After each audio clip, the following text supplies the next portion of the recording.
Survivor Specialist Phil and Alexa are back with our episode 11 predictions and power rankings for Survivor 41. And today we are joined by a first timer on the show. Yes, we still can do it. Lyrsa from David vs. Goliath, here to join us to talk all about season 41 and how her Netflix Survivor fame has just really taken off here. Sure. Hi guys. Big on Netflix. Yeah, finally, I'm a lesbian. I've never heard that. Yeah. We got a blurred and a lesbian. Yeah, finally, like that was my goal. When I was like interviewing for the show, they were like, "What if you don't win?" And I'm like, "It's fine, because I'll become a lesbian." And then finally got it. I love that. I'm surprised they did you ever say that out on the island? I feel like they would have loved that. I said it a couple of times, but I said so many things that were very funny and never made it to the show. Like all the time, every time we won, which was really weird and barely happened. I said that I felt like a chicken nugget, and they never play that shit. I did all my confessionals in English and Spanish, and they never play that.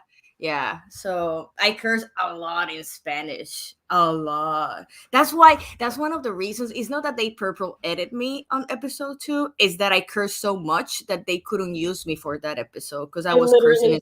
Had to purple you because you were. Yeah, Yeah, one of the camera guys told me, "You need to stop." I started cursing in Spanish, and he started laughing, and I'm like, "Oh, so you understand what I'm saying?" And he's like, "Yeah, and if you keep doing this, you're not gonna be on the show because this is a family show." Mm-hmm. I'm like, "Oh, so that's why. That's one of the main reasons I'm not in some episodes, is because I'm like fucking cursing a lot." I feel like that might be what's happening with Heather this season too, because I know a lot of people talked about Heather beforehand, how she had like that doesn't give a shit attitude and just like that Long Island mentality. And we haven't seen much of her, but when we do see her, it seems like she's got that mentality down pat, but she's probably cursing like crazy. And they don't like to bleep people out. If you really watch the show, they, especially like the mother like figure, they don't really want that to be your R-rated mom. They want everything to be so Sunday and G. It's not your character. If you're the mom's not supposed to curse. Although they do all the fucking time, right? Yeah. But they're not supposed to curse. So maybe that's the reason that Heather has barely been on our TVs. Maybe. Yeah. How have you been enjoying this season now that you're a couple years removed from your season now, so it's probably a little bit easier to kind of take this in? Yeah, I have to be honest. Once you are on the show, some of the magic is lost. So now it's a different way to watch the show. But I've been liking it. I'm not liking the too many advantages. It's the first season that I'm like, it's way too much. But I like it. I have a connection on the show with Evie that was previous from when they started playing, so it got me more motivated to like have to watch it. And now I'm upset because she got voted out, but I'll finish it. Obviously, it has so many great characters. I feel that it's very similar to my season, in which everybody was like, we all had like really good lines and really great moments, and I feel that this season is similar on that level to ours. Yeah, this cast is really like top notch, and it's a bummer that they're really being kind of overshadowed by all of the advantages. I feel like the past few weeks have been really great. There's been some really fun, like old school style. Like we're getting to see a lot of the relationships. I mean, Shan and Ricard were just like an incredible duo together, and like watching them not fall apart's the wrong word, but watching it end last week was really kind of bittersweet. And I'm excited to see what Ricard is going to be able to do on his own. But like losing Shan, no matter how people felt about her, she was such a force on this season. She was awesome. I know. I'm very impressed with her gameplay. Like, this is a person that everybody gives her the advantages. She's like, I'll hold them for you. And she had this trust thing that everybody believes and trusts her. And that's super difficult. I thought she was going to be at least final 3 because she was playing like such a great game. But at the same time, as a viewer and a fellow player, I'm like, she is a stronger competitor. You need to take her out. If the rest of the people wants to like be at finals, they need to get she has a really good resume. They need to get her out. So I was expecting her to be out at some point. Yeah, and it seems like her game in the pre-merge was like unbelievable. She was making all the calls, and then it seemed like what happened was once they hit the merge, she wanted to kind of keep that power position because she was so used to having to go to tribals and be overthinking. But now it was just her and Ricard, and you have this group of 2 going against 10, and yeah, Liana was there too, but it's just one of those where all of a sudden the dynamic shifted, and I feel like Ricard has been able to blend in really well with that shifting dynamic where Shan had a harder time backing off. And I think if she were to play again, which I think Survivor set her up to kind of be the face for a couple seasons here, I think she'll realize what her mistake was and say to herself, okay, you don't have to be in control of every single vote. There are a couple that it's okay to just let somebody else take the reins on. I feel that also with her and the dynamics falls back to gender. Men don't like women telling them what to do, right? Unless it's their wives. And sometimes they also like get upset about that. And I feel that it was easier for Ricard to blend in with the group and get more rapport with the guys because he is a man, right? And then we have Shan that is such a powerful woman and telling them what to do, and almost every single time it is what she wants to get done, that's what's going to happen. And men don't like that shit. There was a really cool dynamic when Shan and Ricard, when they were at that reward together, and it was cool. Just again, they've kind of gone back and forth, but have that mutual respect where she was like, I can't go to the end with you because historically men have always beaten women. And he's like, well, I can't go to the end with you because now it's a new season. Like now everyone's much more aware of that. So just watching that tension, but also like, can you blame me from both of them was just like, you don't see that very often. It was really, I thought it was great. Yeah, it was an honest conversation and real, right? Yeah. So at the best reward of the season. Come on, guys. Yeah. That blew my mind. I'm still not over it. Pizza in the dark.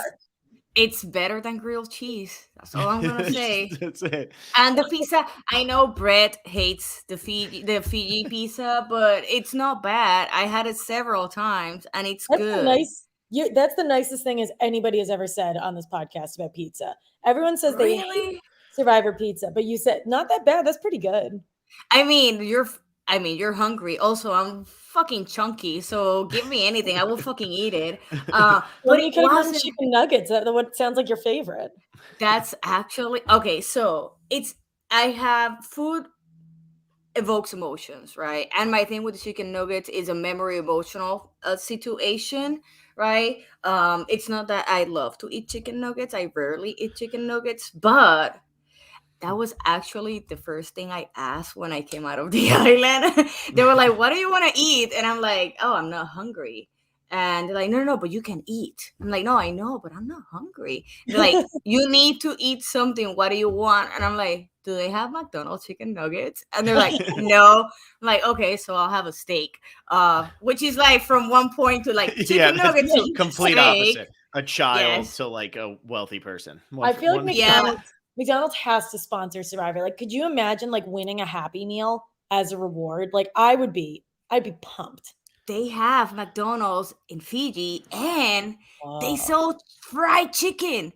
They sell like fried chicken, like KFC chicken, and it tastes exactly like KFC, only a little bit more spicy. Wow! I tried it. It was good. It was good for McDonald's. So might be time to make a trip out to Fiji, Alexa. I think we finally have our reasoning.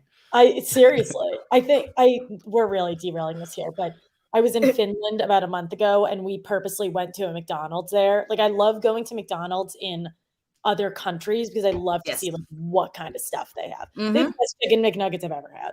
Well, it was funny.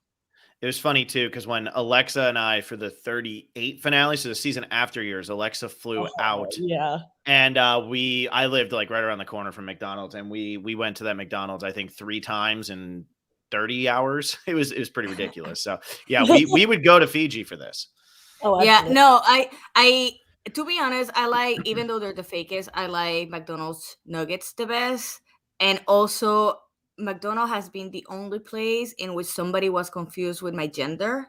I was on a drive-through and we ordered chicken nuggets. And when I went to pay, this dude thought I was a guy, and he was gonna tell me like the total of the amount. I was gonna do sir, and it's like $12.85, ma'am.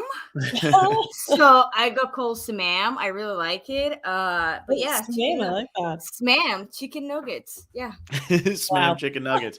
Well, on this season, so it was we were just talking about Ricard and Shan and all of that. So with this season, it started off where the men were getting annihilated early on, and it was 4 of the first 5 boots were men. And now that we're at final 7, the men actually outnumber the women left in the game. So what do you think has changed this dynamic? Because we heard Ricard say it to Shan that now that it's 41 and it's a different thing, he's worried he won't get the votes if he goes to the end with her. What do you think has changed this dynamic where normally when we get to a merge, the women aren't getting targeted right away? It's the people like Danny and Xander who are getting the votes right away to go home. What do you think changed in this season? I think the 50% or whatever percent that they need the quota of the diversity that they apply for this season has a lot to do, because now we're sadly not looking at men versus women and gender. I think it's more of like ethnicity and who are your like cultural group, and I think that's one of the things that possibly has influenced this. Yeah, because I think yeah, it could. I mean, we definitely had an impact on the last episode where they were discussing, do we want to get rid of Shan for these reasons that we probably haven't seen discussed ever on Survivor. Yeah. And so that was a big part of the conversation. It's just crazy to me that Jeannie, Sydney, Tiffany, Evie, Shan, those are 1, 2, 3, 4, 5. That's 5 of the last 6 vote outs. Where all that, and then Nasir was the other one who was thrown in there, which is, Nasir was one of the more interesting casting choices on this season, just in general. And he went home with an idol too, just like Shan. So interesting things in the last couple of years. Go ahead. Poor Nasir. He him. Seems such a nice person, like such a mellow person and super nice. I sent him a message like, "Oh, thank you for welcoming to the family." Like, seems such a nice guy. Like, I will like hug him, and I'm not a hugger. I will hug Nasir. He's so wholesome. I want to like pinch his cheeks. But do you think Xander is looking at Nasir and he's looking at Shan and he's like, I gotta play this idol. Like that thing's got to be burned in a hole in his pocket. Now he's only got what 3 more times. Yeah. I don't think he's gonna play it. Maybe next episode. Now that Evie is definitely out, and the way they're like trying to move the things forward, I think that he possibly is gonna use it next episode. Did you guys see how shocked he was that he voted correctly? His mouth was like.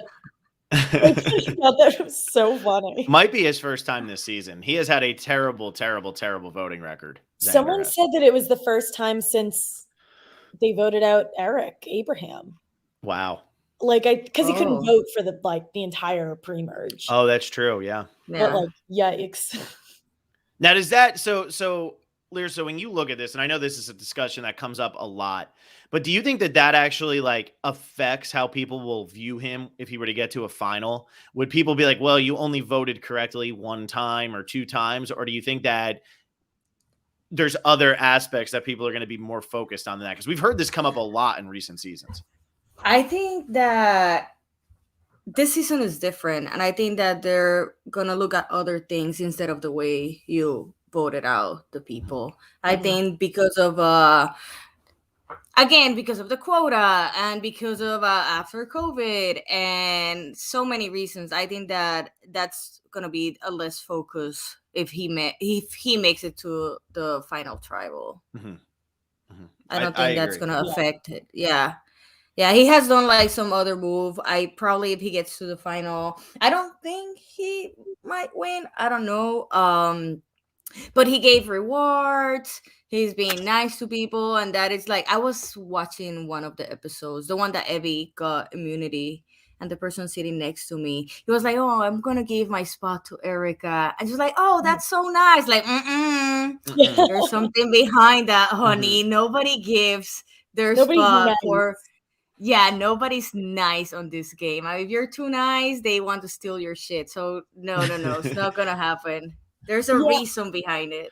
I originally thought that he could like totally run the table if he got to the end, but now I wonder if it's like, if he gets to the end, will people say, "Oh my God, what an underdog," or will people say, like, "This guy tried so many times and never got anything right"? I can't really tell. It's also kind of different because this season, like, everyone knows about each other's advantages and idols, and so they're not like this secret weapon that you can like show at the end anymore. So I think that dynamic's kind of different too. Yeah, everybody's very well aware of what everybody else has. Yeah, everyone's like killing each other, everything. It's very It's unsettling. it's like it's like a Monopoly game. Like, I don't know how you play Monopoly, but I always had like a stash of money under the board that nobody knew, right? And then at the end, like, oh, you're broke. No, I have a lot of money and you didn't know. But now it's no surprise. Everybody knows exactly what everybody else has. And people can go to tribal more prepared. That's why I am not understanding all of these life tribals. I know they're good, and I know that people love them, but we have time to discuss shit before getting there. Yeah. It's like, why chat? Why go tan? Why strategize when you can just do it at tribal? I don't like the live tribals, but glad someone does. They're good from time to time, but every single tribal, it's ridiculous. I was happy that last week that didn't happen.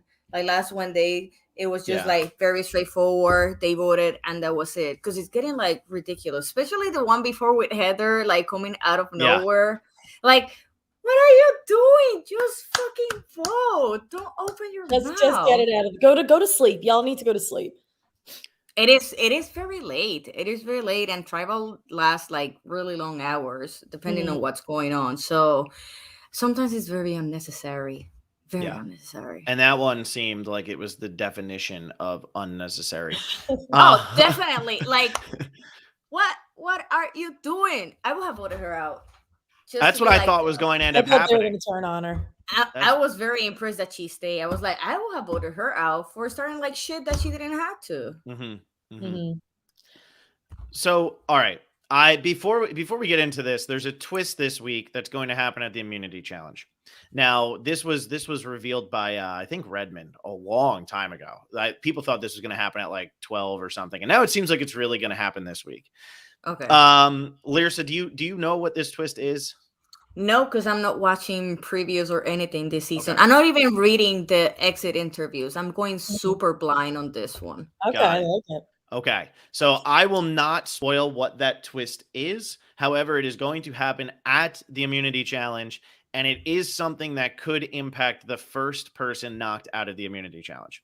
Mira, pero spoil it for me. I don't care. Okay, here you already gave me you told me that something's gonna happen. Just tell me what's gonna happen. So it was a big spooky. It was a big thing that was coming up, and it was talked about a lot there, and so it definitely will impact power rankings, possibly, potentially, who knows. So essentially, they're going to be given a choice of whether they want to participate in the immunity challenge or not. Okay, but if you participate, I don't know if there's food. I don't know if there's food, but if you participate and you are the first person out, you have a 50-50 chance of going home, no matter what. Okay, yeah, it is. Thank you, Lyrsa. You said the words perfectly. Could you say it one more time? Just one more time. That's bullshit. Thank you. Thank you. Proud on that one. I couldn't agree more. So why will people then participate in it? What I am curious about, though, I hate it. If Jeff tells them, if Jeff's like, here's the deal. If you're the first one out, you got to flip a coin. I can live with this. But I have a strong feeling that Jeff is not going to tell them. Is this one of those Mike White's twists that they added and consulted him? Because I'm going to text him and be like, what the fuck, bro? Can you tell Mike White to get it together here, please? I think Mike White tried to fix this. Wasn't he like, I don't know. But yeah, Lyrsa, can you text him and tell him? Tell him to tell Jeff that this is bullshit. Please. I'm going to be like, bro, what the fuck is going on? Please, because This one's just so far. I think already they've screwed it where you're giving people no incentive to win based on the one that screwed over Sydney. There's no incentive to win that challenge. Exactly. With I feel that Sydney goes so screwed up by all the twists, and that's the only reason she left Only the game. reason. I think she was gonna be such a great TV after like the merge, and she got screwed. And she got screwed. And now we have this happening, and now this is incentivizing not competing. This is pretty much telling you are safer to not participate in this challenge than to participate in this challenge. Why are we incentivizing not playing and not winning and not competing on a reality TV show where the goal is to ultimately win the game, and to get there, you win things to win? Yeah, they're still taking the rice away, right? I think they're playing with their heads because of the food. They have more chances of playing with their heads because they're not giving them rice and they're taking it away.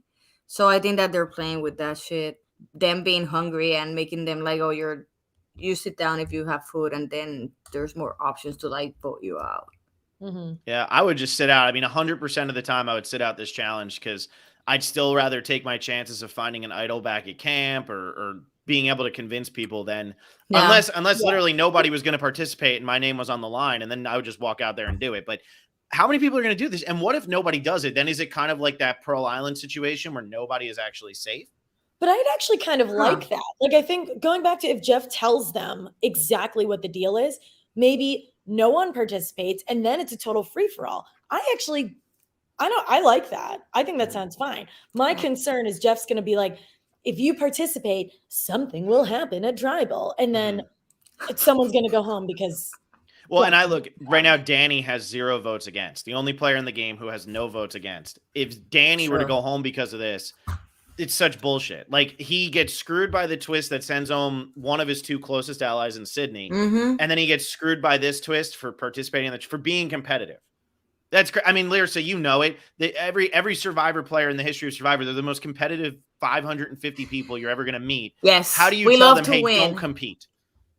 Yeah, that's fucked up. We love to win, and that's one of the reasons that we make the show, because that drive that we have to win, which is very dangerous. Oh yeah, and some people don't get over shit. How many years pass by? But so yeah, who you think, Lyrsa? Who do you think's safe right now with that extra info? Yeah, who you put in number 1 as your safest person? As my safest person right now? Okay, I'm looking at the This people. one's tough because it's like you can factor it in, but not really. Oh my god, I don't know who could be safe if something like that happened. You know what? I wish Shan was safe from this twist. So you're putting 1 as the Shan? Yes, I'm putting 1 as Shan.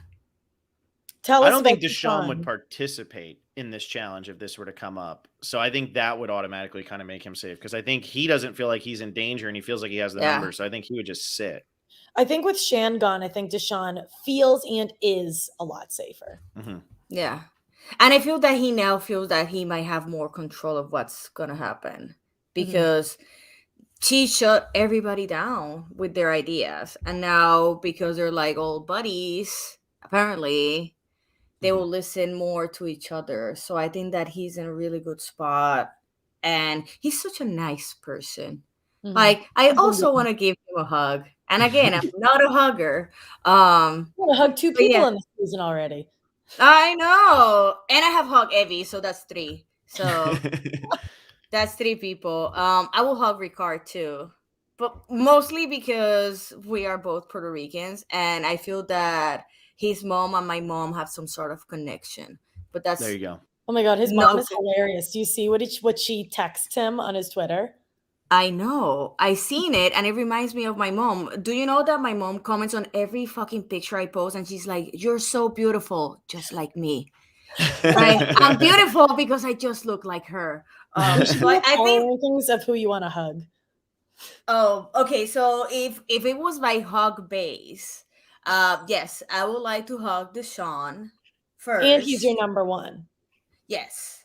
Right now, I will have like a hug sandwich with Shan and Ricard. I love that for you. Yes, because I feel that the Shan will be so tender and caring and nurturing on the hub, but then Ricard is gonna give me all the Puerto Rican sassiness. So, and a little bit of like swing in it and attitude. So that's my two hugs: the Shan first, and then Ricard. Would There you Ricard go. also be your number 2 in terms of the power rankings? Or no? I think Tell us a bit yes. about Deshaun. Okay.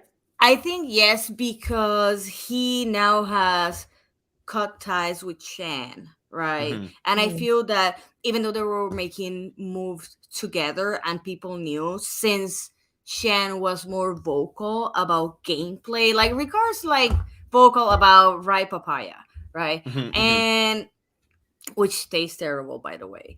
And I feel that now he can deassociate himself from that and play a different kind of game. And I think that his actual life disadvantage of hearing Mhm. Mhm. uh, is helping him because he knows Mhm. exactly what people are saying because he can read lips. He can disassociate himself in challenges because I think that it's in a weird way this can be an advantage to him, so I think that he's my number two. He's I my like number that. two. I think what's interesting with Ricard is getting rid of Shan could seem early. Even though she had the idol and everything, and they always knew that they were going to kind of cut each other at some point or another. But now Ricard, if you look at the way that this is set up, should be able to say to either the Luvus, "I'll work with you," and Mm-hmm. let's get rid of Xander or Liana, who are going to be a little bit more dangerous, or he can try to get this Xander, Erika, Heather thing going, which seems possible. Mm-hmm. It seems like he's giving himself more options now that Shan is gone. He lost a bit of his shield, but he has opportunity. And this is kind of different than when War Dog got rid of Kelly because he got rid of his shield and the opportunity to work his way in.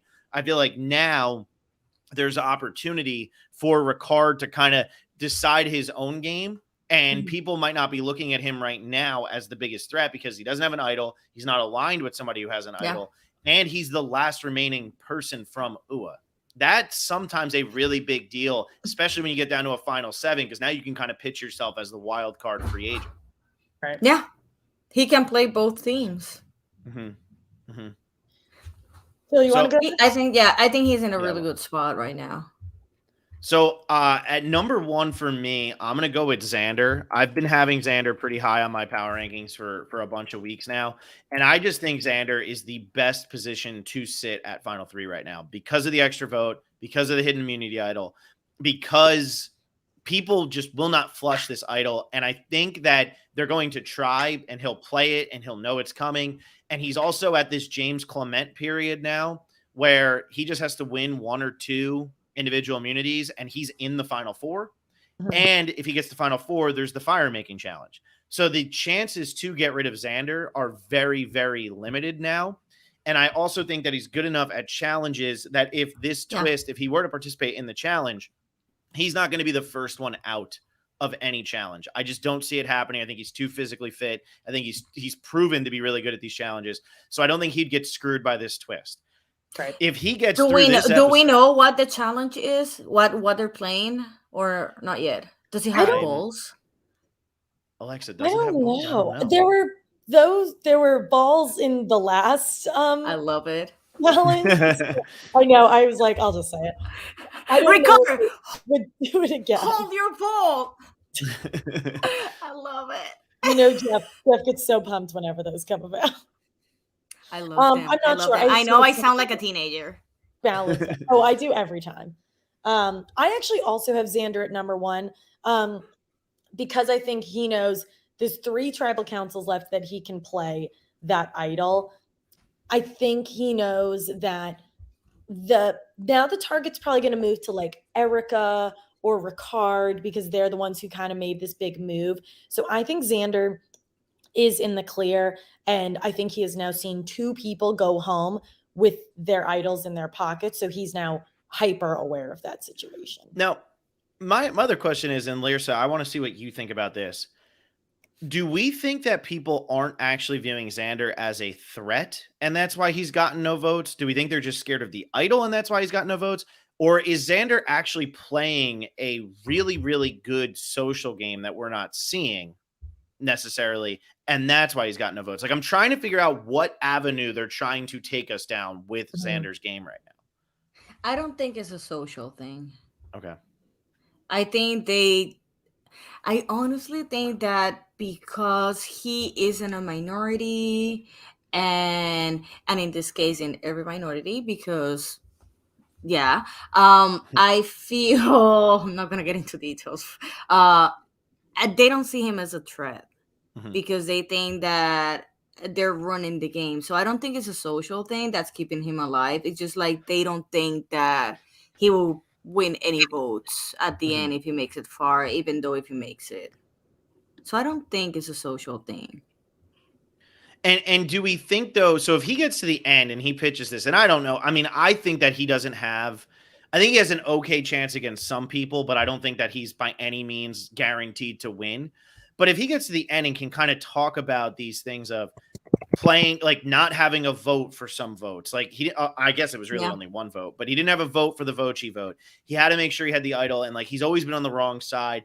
Do we think that's going to help him at the end, or you think on this season it's actually going to hurt and they're going to try to favor loyalty and being in control of the direction of the game?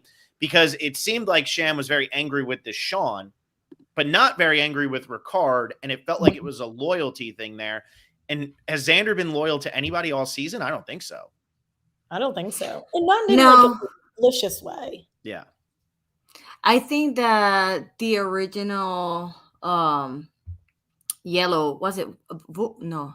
Yasa? What was the name of it? Yasa. I don't think any of these Yasa people has any loyalty in them. Let's start with that. Because Liana Evie included? Well, she kind of like threw some words around too, right? But Liana loves to flip flop. I mean, the only person she was loyal is to Shan, right? But she was so ready to dismiss her previous tribe mates when usually, unless they have shown you keep with your people until you can no longer keep them, right? And she was so eager to flip to the other side, and that's scary to me. I would have voted her out a while ago because it's scary. So I completely forgot what we're asking about because I got concentrated on people flipping around. No, I was just wondering if you thought that Xander had been loyal to really anybody this season because he has been playing such a solo game. No, he's playing for himself and he has worked with other people just to keep him alive in the game.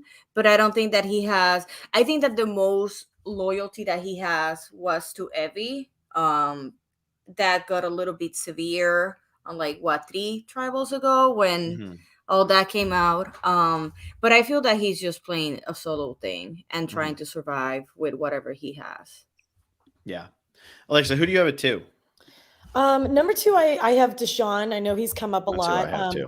Okay, awesome. Yeah, I think he will maybe cool down a little bit because Shan isn't there and they're not going to have their tension anymore. He was also not in control of this vote.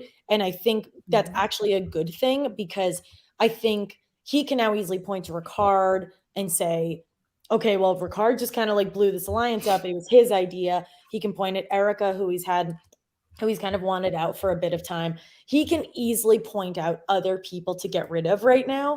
I think that will keep him safe for a bit. I don't think he's completely in the clear, but I think he's fine for the short term.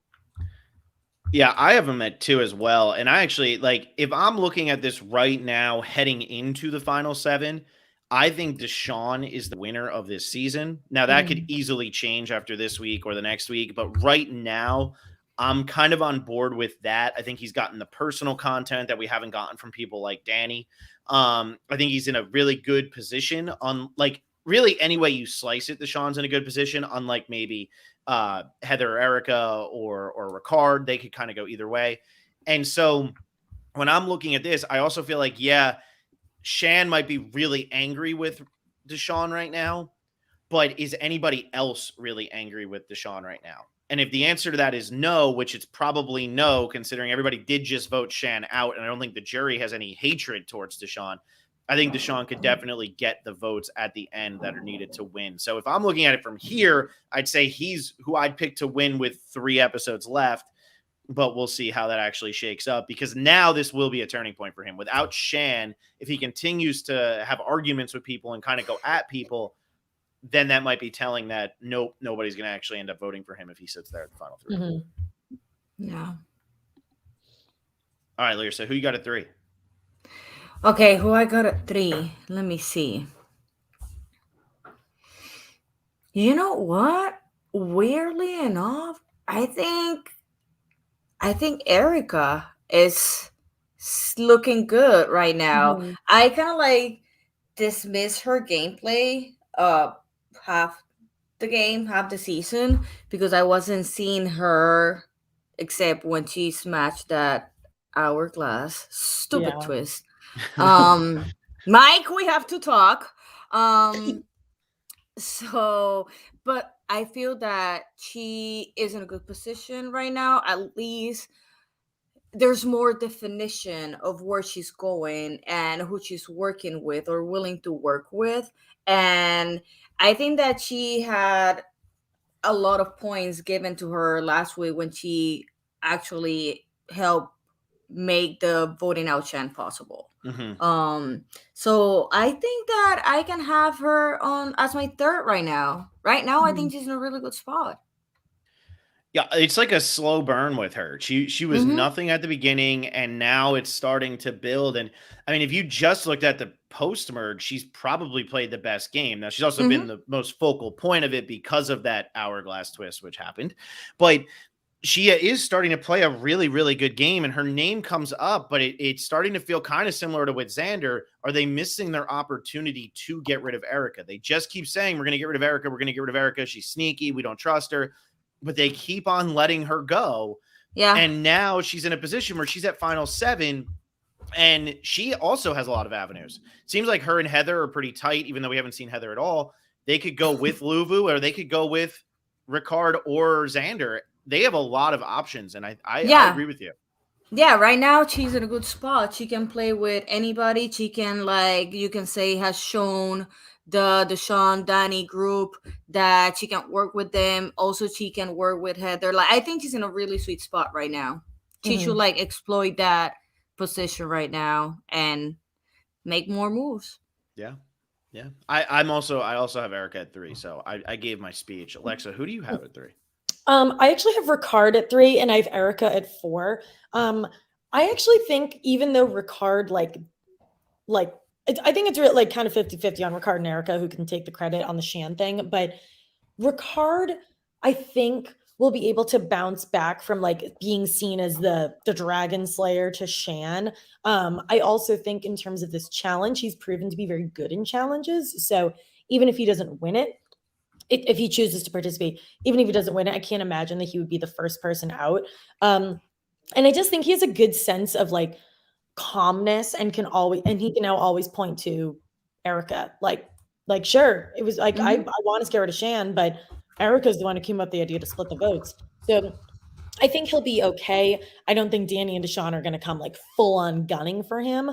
But I think, like, Liana might want to get rid of him, but I don't really know what agency Liana has right now. So Xander and then Erika. I also think Erika's in an okay position, but I wanted her, like, kind of more in the middle, just because her name has come up a lot, and I think there does come a point where that person does get voted out. Yeah. It happens. Yeah. And something with Ricard here. See, this is what frustrates me about this twist that's coming up. Imagine if Ricard would be the one who got screwed by that twist this week. After him and Shan just went through this whole season together, the last 2 remaining UA, they do everything together. He has this great post-merge so far. He finally gets rid of his closest ally because it is ultimately what's best for his game.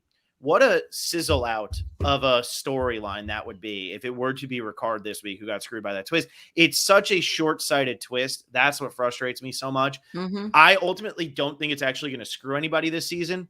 If it does, it would be Heather, but I think we're too deep in the game. If that was going to be the last thing that we see on this episode, I think we'd probably still have 8 people left in the game, not 7 people, and they would have done a double boot here or something like they would have finangled it. Yeah.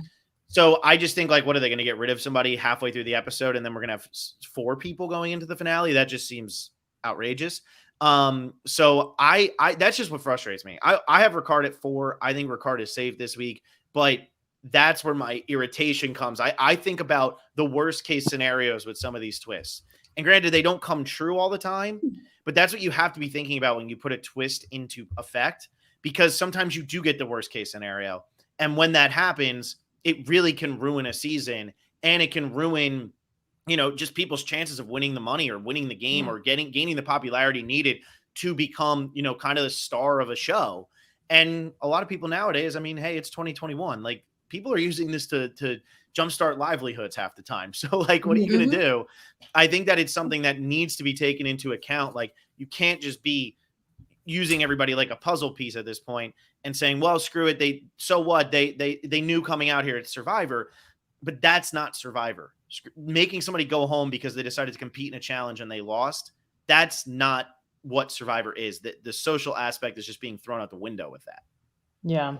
Yeah. We're also throwing out the challenge aspect. Like, now you're saying pick doing a challenge or don't do a challenge. Mm-hmm. That's boring. And there's no the challenge. It's not like you can sit out and eat a bowl of chicken nuggets. It's like you sit out and still maybe go home. Yeah. Yeah. No, there's no. Yeah. Is there no chicken nuggets? Why sit down? Why sit down? I don't know. I'm getting so hungry. Lyrsa, who do you have at 4? 4. Okay, wait. What do we have? I know who I have at 7, but at 4, I think Danny. Mm-hmm. I'm gonna put Danny at 4, mostly because he has a solid game right now, alliance-wise. So I think that he will be pretty safe. And he's been very mellow and chill. So I think that from all of them, I think that he's also pretty safe. And he has a chance to get to the final too. Mm-hmm. So I love Danny. Yeah, he's so nice.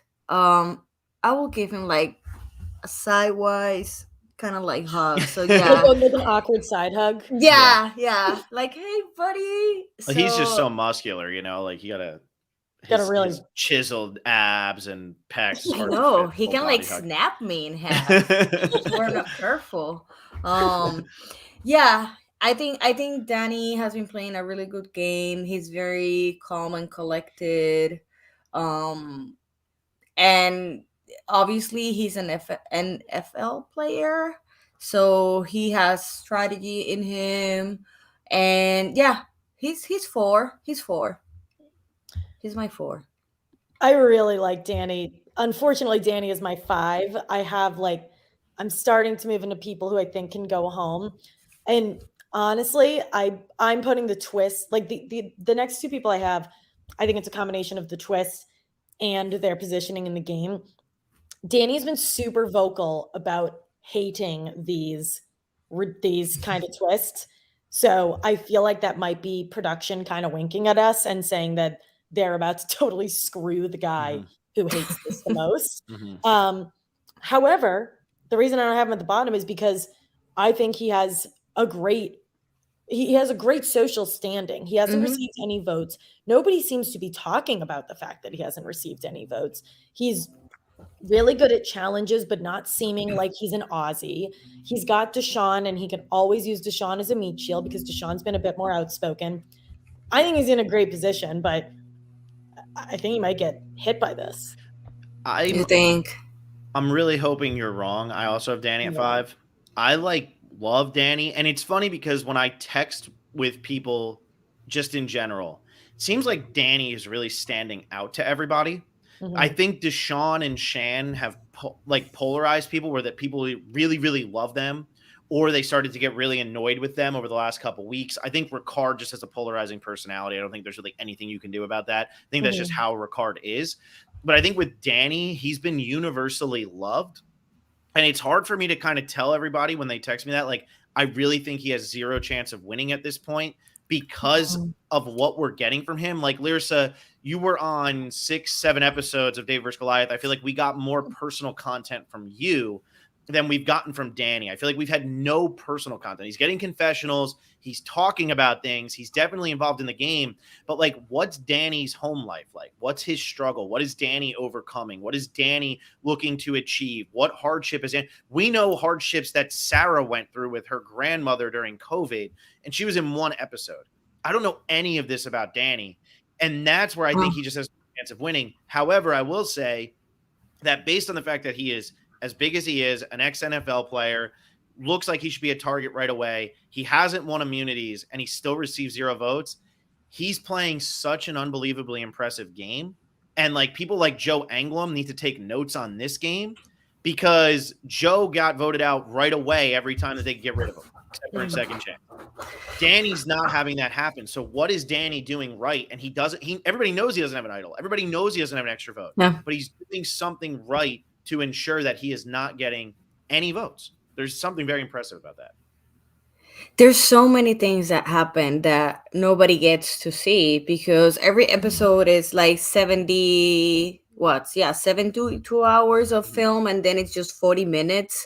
So something must be going on that we haven't seen that has kept him there like in a really sweet spot, even though we don't know anything about him like personally through the show, because if you Google him, there's like a lot of things out of him. But from the show, like, I don't know who this person is, right? I don't follow NFL. I think it's a ridiculous. I'm sorry, I know this is, I can see that this is your sport. I see some flags in the back. I think football is very stupid. Sorry. That's okay. It's super homoerotic. You have a bunch of guys with spandex jumping on top of each other for a fucking ball. That's what I said on my audition, by the way. Lisa, I would love to introduce you to the sport of wrestling. Yes. Oh, well, that's super gay too. I mean, that involves more sweat also, and like different. Oh, that's super gay too. And did you get to meet John Mundo or no? Yeah. I met Johnny. Okay, He's a sweetheart. When I was engaged, we decided that he was the one that was going to marry us, but he had to wear this Slamtown jacket. Nice. Fortunately, I'm not engaged anymore, so he's not going to marry me. But yeah, we wanted Johnny to marry us. Yeah. Wrestling, super gay too. Super gay. You know what's funny?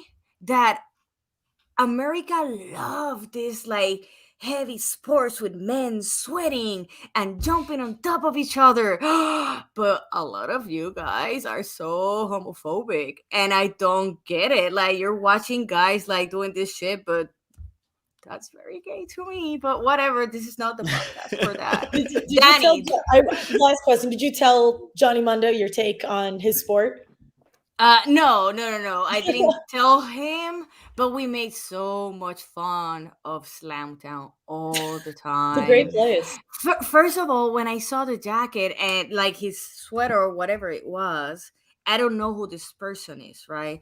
And I'm just seeing Slamtown. And since I don't know who this person is and that he's a wrestler and he slams people, I thought he was talking about slamming girls into his bed. And I'm like, this is so fucking disrespectful. How we have this person with this jacket? That's like so misogynist. I went on this like trip on my head, and then when we got there, they were like, oh my god, Johnny Mundo, he's a wrestler. I'm like, I don't like his jacket. I'm like, he's the mayor of Slamtown. I'm like, that sounds terrible. And then explained it to me. I'm like, oh, okay, I get it now. So it's nothing sexual or against women or like, overpowering women. Okay, so I like him. He's such a nice guy, such a sweet He guy. is. Yeah, and Alexa and I have a very unflattering picture of Alexa and I with him and his wife, and we look much worse than them. That's all. And we look about half their size. Yeah. Yeah, they're huge. Oh my gosh. Who's your number 5, Lyrsa? It's Danny. Didn't I just say that? Oh, no, you had Danny at 4.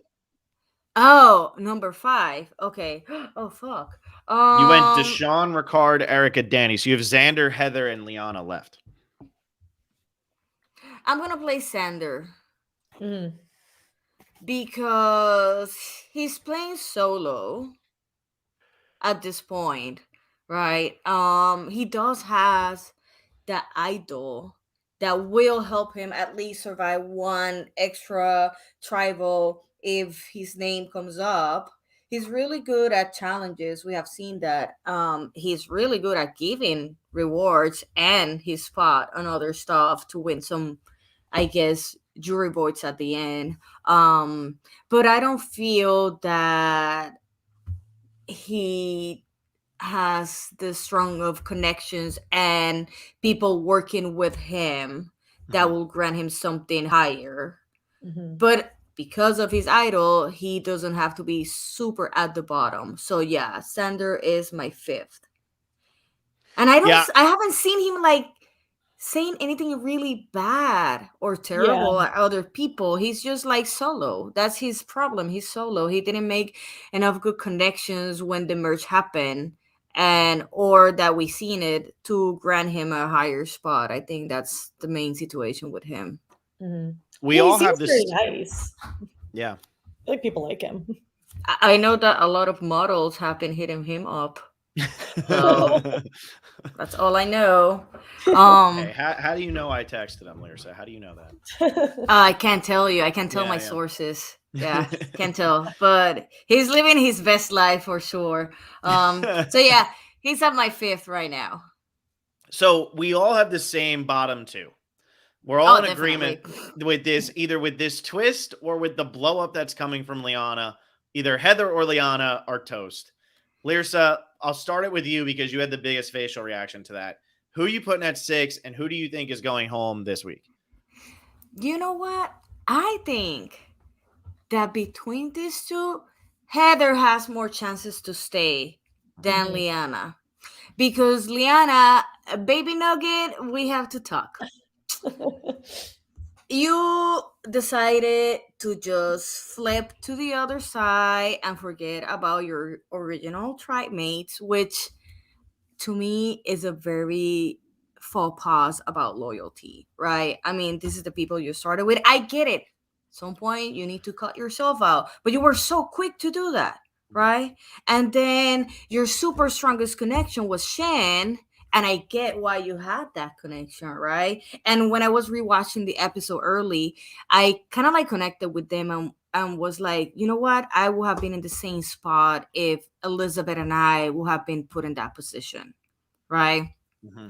So I feel for her, but I think that she was the connection between the other parts of the alliance. It was Shan, right? Shan was the one that pulled her in. Now she doesn't have Shan. She was crying like a baby because Shan is not going to be there. And I feel that she burned her connections with Sander, definitely. She hates his face. She hates this guy. I don't know why, but she hates him. And then she doesn't feel happy with the Shan and Danny because they voted out Shan, right? Mm-hmm. So I think that right now, she has more chances of going home than Heather. Because the only thing that we have seen about Heather is that she decided to go live when nobody wanted to go live, Mm-hmm. right? And even though she has virtually no connections except maybe Sander, she hasn't been that emotional about situations. So I think that because of that, I will place Liana at 7 and then Heather at 6. Yeah, I have the exact same thing, and I think for the Same. same reasons. And Alexa, there you go. So we all are in agreement. It's Liana. I just feel like Liana has nowhere to turn, and I think now that Shan's gone, she put all her eggs in the Shan basket, and now Shan's gone. So now who do you go back to? Can't go back to Xander. None of the Luvus are going to want to work with you. Maybe Danny and Deshaun, but it seems like that alliance is now done with Shan being out, and they probably know that Liana was the one who was going to turn with Shan, that was going to happen that way if it was going to work out. I just don't see her being able to get her footing here.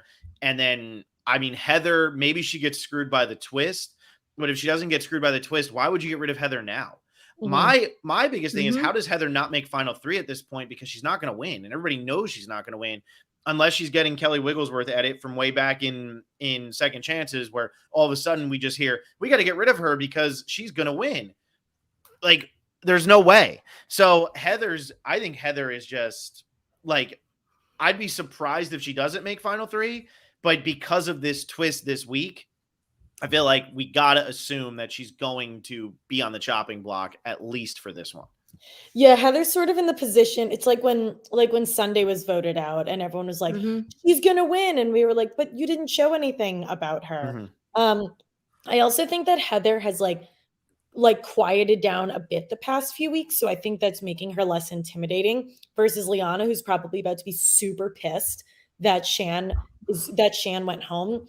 And also when you factor in the challenge, Heather is probably going to say like, I'm not winning this thing. Liana might feel that there's pressure on her. So Liana might participate. And I think Liana's been like solid in challenges, but who knows how many people are going to be in this. Yeah. Yeah. I agree. I think that Heather is a good candidate for third place, to be honest, if she keeps playing this way or not playing. I think that, she can be a potential number 3. I agree. I think she's got 0 vote finalists kind of written all over. She's getting a very Troyzan type edit from Game Changers, where everybody else is doing a lot, and Troyzan just kind of didn't seem like he was doing anything wrong, but he wasn't getting any screen time. And then he got, his butt kicked at the final tribal with Brad and Sarah.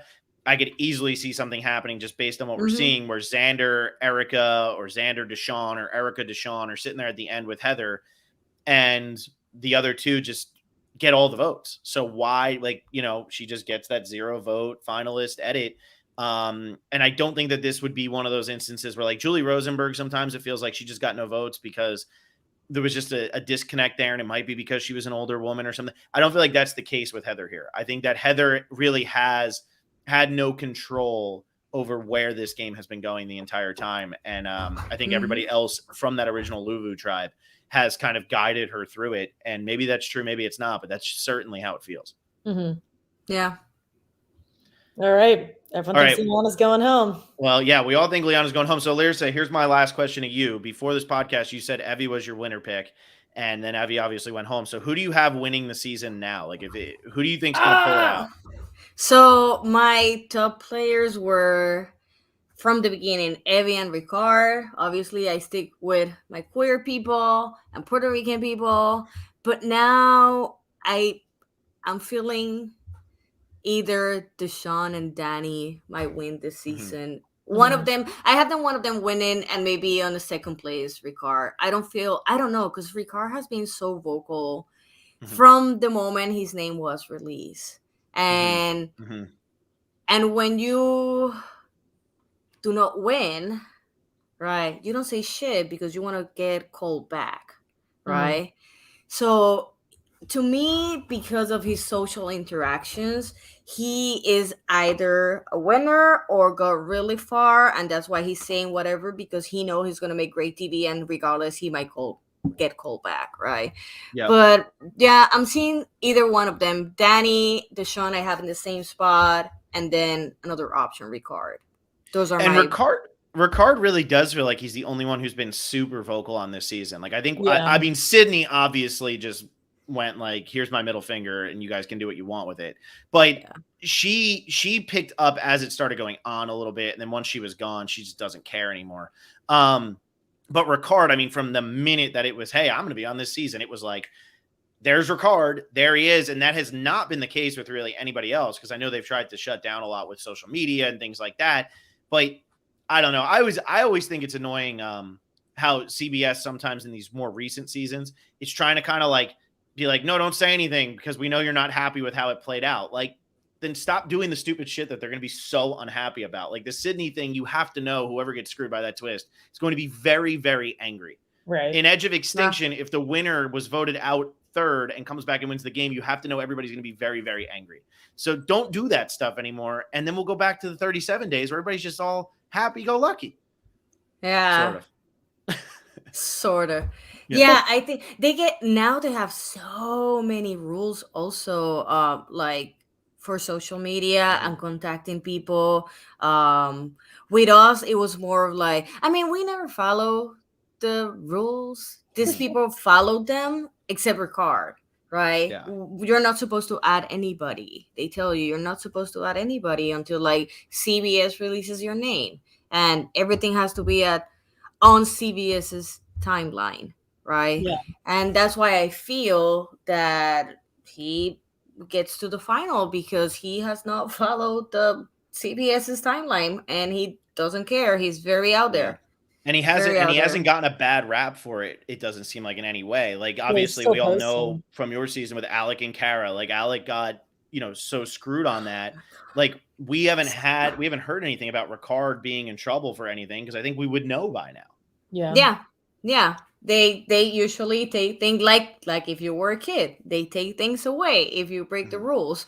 But nothing has, to my knowledge, nothing has happened to Ricard. So that's one of the reasons I think he's like, I got really far, so fuck you guys. I'm gonna place this place anyway. So yeah, that's my There's main that. reason.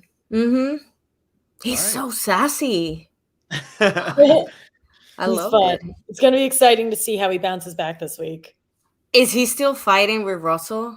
Because I know there was a feud there, and they were like fighting. And I honestly, I don't follow Russell. I have him on mute. We're not really on Twitter that much, so we're probably the wrong people to ask. But I'm sure if they're fighting, it's a certainly exciting one. Oh yeah, it was. I read about it, but I'm like, I'm not gonna invest my time on this. It's too much. They don't seem like the types of people that are headstrong and would fight, though. That's not the personalities I guess. Really? Is this live? And people see my face, because my face is saying, yeah, sure. Well, yeah, that's what I have right now. Definitely Heather is not gonna win. Yeah. Sorry, Heather. Love you, but we can all see that. Yeah. Well, Lyrsa, it was great having you on. Appreciate you taking the time, coming out first time. Now we've gotten like almost half your cast or more at this point now. 37. Nice. Who do you haven't had? Who haven't we had? Yeah. The whole final 3. Really? Yeah. So the whole final 3, but then after that, so they're like gods and goddesses. Yeah, that's the problem. We haven't asked them in a while. It might be worth shooting out a couple DMs. Yeah. I know that Angelina has a baby now, so it's more complicated for her. And I think that Nick is running for some sort of like voting, like political. He's got to come on our podcast so he can win. Obviously, we're going to get him like 1,000 viewers. Probably 0 from the Kentucky area. Mike White just did the White Lotus, so they're all busy. Like we get. Yeah, Mike didn't even want to hang out with us on our finale, so it is fine. I love him. We're good, but he did his own thing and didn't hang out with us. And I get it. I would have loved to hang out with Angelina Jolie than to prove, and whatever. Yeah. So we need to make that happen. Final 3 people. Have you had Natalie? Natalie's hilarious. We haven't had Natalie, but I've met Natalie so many times, and Natalie's done Natalie's done. She's like reached out to us and communicated with us sometimes on we could probably contact her too. Yeah, we'll message some. We'll start doing some work here, Lyrsa. We clearly have been slacking. You should have Natalie. She's hilarious. Unbeknownst, well, I think people know now. Natalie and I are really good friends. I mean, she's one of the few people I still stay in touch with, and. Oh yeah, she's so nice and funny. We really like her. So yeah, whatever you saw on TV, it's not real, people. Reality TV is not real. But that's true. Sure. Well, Alexa, take us home. We are going to be back on Wednesday. Phil and Alexa, just the 2 of us, 9:05 right after the episode. Final 7, so only a couple more weeks left. We have this week, next week, this week, following week, and then we're hitting the finale. So we're really, really finishing strong here. Phil and I are going to be recording our Q&A and our retrospective for our patrons. We're going to be recording those tomorrow, so stay tuned. Really coming in at the end of the month. And yeah, Lyrsa, thanks so much for coming on. This was great. Yeah, anytime. I'm always available. Full of anxiety, but always available. Hey, that's the way to be. Thanks, Lyrsa. Bye, everyone.